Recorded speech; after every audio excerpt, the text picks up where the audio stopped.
Hello বন্ধুরা, শুভ সন্ধ্যা। কেমন আছো সবাই? আশা করি সবাই ভালো আছো, সুস্থ আছো। শ্রীময়ীর আরও একটি নতুন ব্লগে সবাইকে অনেক অনেক স্বাগত। আর আজকের দিনটা ছিল এ বছরের শেষ রবিবার। হঠাৎ করেই কর্তামশাই বললেন, চলো যাই একটু মার্কেটে, মেয়ের জন্য কিছু কেনাকাটারও রয়েছে, সেগুলোও হবে, একটু ঘুরে আসাও হবে। তা আমি আর না করলাম না, কারণ এখন তো চারিদিকে সবাই ঘুরতে যাওয়ার প্ল্যানিং করছে, পিকনিক আরও কত কি, তাই না? সিজনটাই এরকম।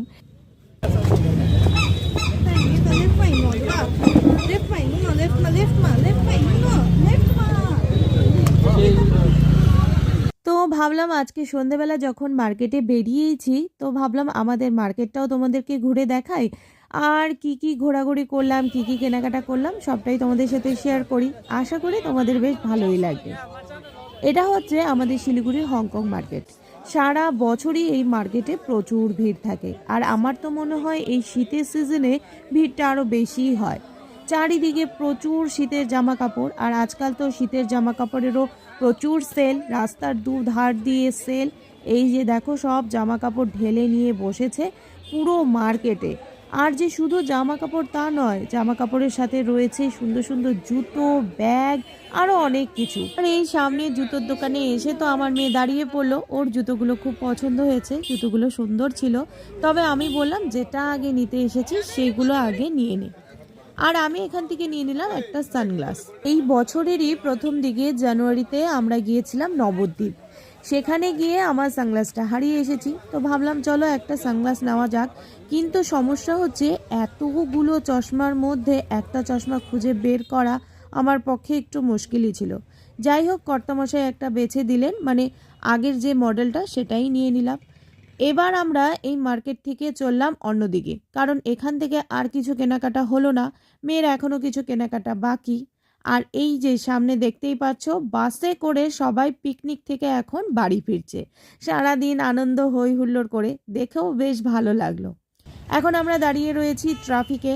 সামনে গ্রিন সিগন্যাল হয়েছে, তবে আমাদের এখনও সিগন্যাল হয়নি, তাই কিছুক্ষণ এখানে ওয়েট করতে হলো। তো বন্ধুরা, এখন আমরা চলে এসেছি একটি মলে। এটা হলো শিলিগুড়ির ভেগা মল, যেটা শিলিগুড়ির মার্কেট থেকে না অনেকটাই দূর।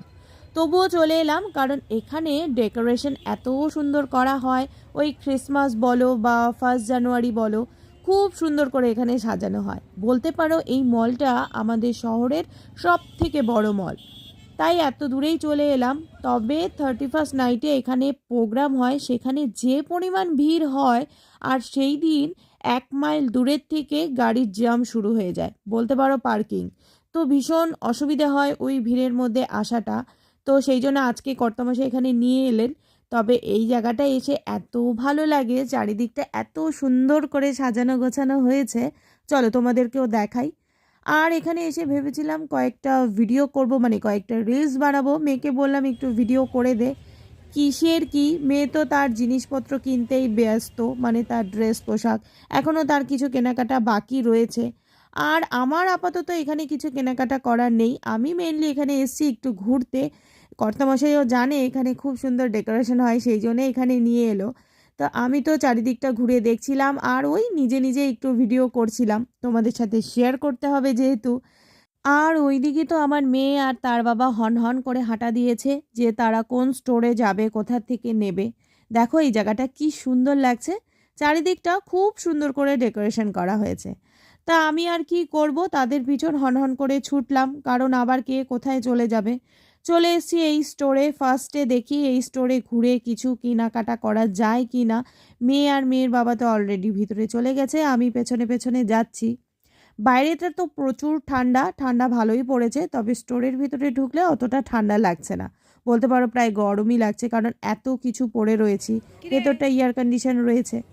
এদিকে তো মেয়ে খোঁজাখুঁজি শুরু করলো, আর ওইদিকে কর্তামশাইও তার জিনিসপত্র দেখছে আর কি।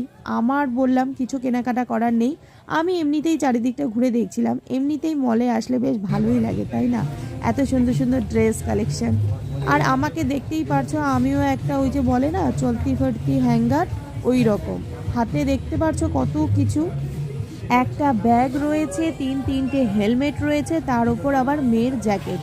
মেয়ে বলছে তোমার তো কিছু কেনাকাটা করার নেই, তুমি শুধু ভিডিও করছো, তো এগুলো ধরে দাঁড়াও, কারণ ওর খোঁজাখুঁজি করতে হচ্ছে ও কোথা থেকে কি নেবে না নেবে, তাই ওর প্রচণ্ড গরম লেগে গেছে। আর কর্তামশাই তো কোথায় আছে কে জানে। একটা সময় এমন হয় যে মলে এসে কাউকেই খুঁজে পাচ্ছি না, মেয়েকেও না কর্তামশাইকেও না, সবাই কোন দিকে চলে গেছে, আর আমি তো আমার মতো ভিডিও করছিলাম। আর এই দিকে হাতে এত জিনিস নিয়ে আমার আর ভালো লাগছে না। ওই যে কর্তামশাইকে এখানে খুঁজে পেলাম, তার যার প্রয়োজন সেগুলো সে দেখছে, আর ওইদিকে তো মেয়ে রয়েছে তার জিনিসপত্র কেনায়। কর্তামশাইকে বললাম কিছুটা জিনিস তুমি নাও, কারণ এত কিছু নিয়ে আমি আর দাঁড়িয়ে থাকতে পারছি না। আমি কিছু কেনাকাটা করব না বলে এত কিছু আমাকে টানতে হবে, বলো দেখি এটা কোথাকার কথা হলো। যাই হোক, মেয়েকে খুঁজতে খুঁজতে তারপরে দেখলাম উনি এখানে দাঁড়িয়ে রয়েছে। উনি এখন লিপস্টিক দেখছে, আমাকে বলছে এখান থেকে একটা পছন্দ করে দাও। আর আমারও না এতগুলো লিপস্টিক, মানে এত সব কালারের মধ্যে থেকে একটা কালার পছন্দ করা ওই আমার পক্ষে একটু ডিফিকাল্ট, যেমন চশমার ক্ষেত্রে হলো আর কি। তা মেয়েকে বললাম তোর যেটা পছন্দ হয় তুই নিয়ে নে। তো প্রথমে যে স্টোরে গিয়েছিলাম সেখান থেকে তো কিছু কেনাকাটা হলো না, তারপর চলে এলাম অন্যদিকে। আর এখানেও দেখো কি সুন্দর করে সাজানো হয়েছে ভেতরটাও। আমি একটু চারিপাশটা ঘুরে দেখছিলাম, ভিডিও করছিলাম, বেশ ভালো লাগছিল। আর কয়েকটা সেলফিও তুলে নিলাম। এত সুন্দর জায়গায় এসছি, এত সুন্দর ডেকোরেশন, দুটো সেলফি নেব না, ফটো তুলব না, তা কি হয় বলো তো। তো বেশ ভালো লাগছে চারিদিকটা। আর এই মলটাই না এত সুন্দর করে সাজানো হয়, প্রত্যেকটা মলই সাজানো হয়, তবে এখানকার ডেকোরেশনটা ভীষণই ভালো লাগে। আসলে অনেকটা বড় জায়গা তো, চারিদিকটা জুড়ে সাজানো হয়, সেই জন্য আরও বেশি ভালো লাগে। তো যাই হোক, এদিকে ভিডিও করতে করতে আবার মেয়ে আর কর্তামশাই যে কোন দিকে চলে গেল বুঝতে পারছি না। তারপর শেষে মেশে ওদেরকে খুঁজে পেলাম। তো এখন আবার চলে এসেছি যে লাইফস্টাইলে। এখান থেকে মেয়ে কিছু দেখবে বললো এখানে চলো একটু কিছু দেখে নিই, যদি পছন্দ হয়। আর এই দিকটায় এসে না আমার আরও বেশি ভালো লাগছে। এই মলে এর আগেও অনেকবার এসেছি, তবে এই দিকটায় আমার আসা হয়নি। মলের প্রায় অনেকটাই ভেতর দিকে এই জায়গাটা। জায়গাটা আমার ভীষণ ভালো লাগছে, একদম খোলামেলা, সামনে একটা স্টেজের মতো রয়েছে। আর সামনের দিকে দেখো এই মডেলগুলো কী সুন্দর সাজিয়ে রেখেছে, গাড়ির মডেলগুলো বেশ ভালো লাগছে দেখতে। সামনে একটা বড় স্ক্রিনও রয়েছে।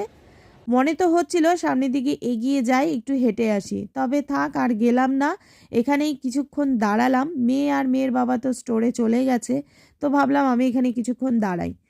চলো এবার ভেতরে যাই, দেখি তারা কি করছে। আর এখানে এসেই চলে এলাম আমি ট্রায়াল রুমে। মেয়ে একটা জিন্স পছন্দ করেছে আর একটা হুডি, সেটাই ট্রায়াল দিতে এসছে। তবে এখানে এসে তো মেয়েকে আমি আর খুঁজে পাচ্ছি না, চারিদিকে শুধু নিজেকেই দেখতে পারছি। প্রচুর গ্লাস রয়েছে, মানে এই ট্রায়াল রুমে এসে না আমার মনে হচ্ছে কোন ভুলভুলাইয়ায় চলে এসেছি। প্রত্যেকটা সেকশন একই রকম। তারপর হঠাৎ করে দেখলাম মেয়ে এখান থেকে বেরিয়ে এলো, অনেকক্ষণ ধরেই তাকে ডাকছিলাম। তো এই হুডিটা ওর পছন্দ হয়েছে আর একটা জিন্স। যাক বাবা, শেষমেশ কিছু পছন্দ হলো। আসলে কি বলতো, এখানে তো সমস্ত জিনিসই ব্র্যান্ডেড, আর ব্র্যান্ডেড মানেই বুঝতে পারছো প্রচুর দাম, প্রচুর প্রাইস রয়েছে। তো অত দামি বা অত ব্র্যান্ডেড জিনিস যে আমরা সবসময় পরি তা নয়। তো ভাবলাম এখানে অফারও চলে, যদি অফারের মধ্যে কিছু পছন্দ হয়ে যায় তাহলে বেশ ভালোই হয়। প্রত্যেকবার শীতেই কিছু না কিছু টুকিটাকি জিনিস আমরা এখানে থেকেই নেই, তো সেই জন্যে এখানে চলে এসেছিলাম। তবে এখানে ক্যাশ কাউন্টারে এসে দেখতে পেলাম প্রচুর ভিড়। সারা স্টোরে তো আমি এত লোক দেখতে পেলাম না যতটা ক্যাশ কাউন্টারে দেখতে পেলাম। চলো এখান থেকে আমাদের কিছু কেনাকাটা হলো, বেশ মেয়েরও পছন্দ হলো, আমাদেরও পছন্দ হলো। এবার যাই বাড়ির দিকে, কারণ রাত অনেকটাই হয়েছে আর মলটাও কিন্তু প্রায় ফাঁকা হয়ে এসছে। আসার সময় দেখলাম যত লোকজন ছিল এখন কিন্তু ততটা নেই। শীতের রাত্রি তো, বেশি রাত অবধি বাইরে লোকজন থাকে না। তো এবার চলো, তবে যাওয়ার আগে একটা ব্যাগ নেব। প্রথমে যেই স্টোরটায় গিয়েছিলাম সেখান থেকে আমার মেয়ে একটা ব্যাগ পছন্দ করেছিল, তো যাওয়ার সময় ভাবলাম চলো সেই ব্যাগটাই নিয়ে নেওয়া যাক। এই হচ্ছে সেই ব্যাগটা। আমাদের তো ভীষণ ভালো লেগেছে, তোমরা জানিও তোমাদের কেমন লাগছে। কোথাও ঘুরতে টুরতে গেলে এরকম ব্যাগের একটা দরকার হয়। চলো আজকের মতো আমাদের কেনাকাটা কমপ্লিট হলো, এবার যাব বাড়ির দিকে। আর এখানে এই যে ব্যাগের মধ্যে মেয়ে আর মেয়ের বাবা সব নিয়ে নিল। আর স্টোরে কিন্তু আর কোনো লোকজন নেই, আমরাই 3জন ছিলাম আর বাকি সবাই ওই সেলসম্যান। তো আমরাই লাস্ট কাস্টমার, আমরা বেরোলেই স্টোর বন্ধ হয়ে যাবে। তো বন্ধুরা চলো আজকের মতো আমাদের কেনাকাটা কমপ্লিট। রাত অনেকটাই হলো, এবার যাব বাড়ির দিকে। আর এখান থেকে বাড়ি অনেকটাই পথ যেতে হবে। বেশ ভালোই লাগছে শীতের মধ্যে এরকম বাইকে করে যেতে, ঠান্ডার মধ্যে। আর যেহেতু রাত অনেকটাই হয়েছে, রাস্তাঘাট প্রায় ফাঁকা। রবিবার তো অনেকেই বেরিয়েছিল আজকে ঘোরাফেরা করতে। তো চলো, কেমন লাগলো আজকে আমার এই ব্লগটা কমেন্টে অবশ্যই কিন্তু জানিও। যদি ভালো লাগে লাইক করে পাশে থেকো। তবে হ্যাঁ, খাওয়া দাওয়া এখনো কিছু হয়নি, তাই বাড়ি যাওয়ার পথে ভাবলাম চলো একটু মোমো খাওয়া যাক। শীতের রাত্রে মোমোটা কিন্তু বেশ ভালো লাগে, তাই না? আর আমরা যেখান থেকে মোমোটা খেতে বেশি ভালোবাসি সেখানেই চলে এলাম মোমো খেতে। আমি, কর্তামশাই, মেয়ে তিনজনেই মোমো খেলাম। আর মোমোর সাথে গরম গরম স্যুপটা খেয়ে আরও ভালো লাগছে। মনে হচ্ছে ঠান্ডাটা এখন একটু কম লাগছে, যেহেতু গরম মোমো আর স্যুপটা খেলাম। ওইদিকে কর্তামশাইও খাচ্ছে। আর সামনেই রয়েছে 31st নাইট, 1 জানুয়ারি। তোমরা এই দিনগুলো খুব খুব ভালো মতো কাটাও। আর আমিও তোমাদের জন্য আরও অনেক নতুন নতুন ব্লগ আনবো, সেই জন্য অবশ্যই আমার পাশে থেকো। তাহলে চলো, আজকের মতো tata, bye bye and good night. সবাই ভালো থেকো, সুস্থ থেকো, সাবধানে থেকো। দেখা হবে আবার আরেকটি নতুন ব্লগ নিয়ে। আজকের মতো টাটা।